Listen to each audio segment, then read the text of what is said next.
Well, in the latest chapter of Hacktivists versus the World, Anonymous and AnonSec have unleashed fury on a new entity.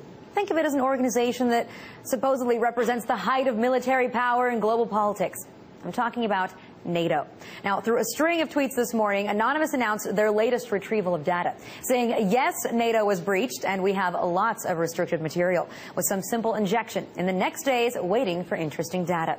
Now, just a short while later, they decided to be very nice about their cyber attack and said, we're sitting on about 1 gigabyte of data from NATO now, most of which we cannot publish as it would be irresponsible, but oh, NATO!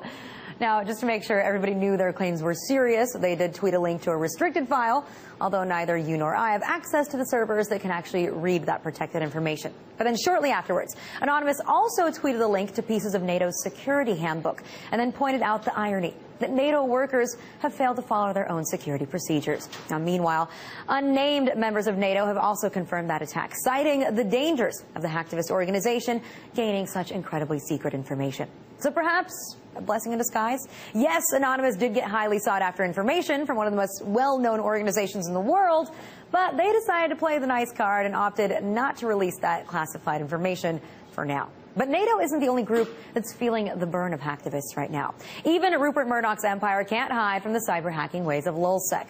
According to their own tweets, they're currently working with specific news organizations to share what private information they've obtained from hacking News Corp files. And knowing News Corp, pretty sure that LulzSec will uncover a treasure trove of information on the way that they conduct business. So it appears as if Anonymous and LulzSec are as strong as ever. And despite the fact that LulzSec announced its retirement back in June, seems like they just couldn't help themselves. They had to get back into the game.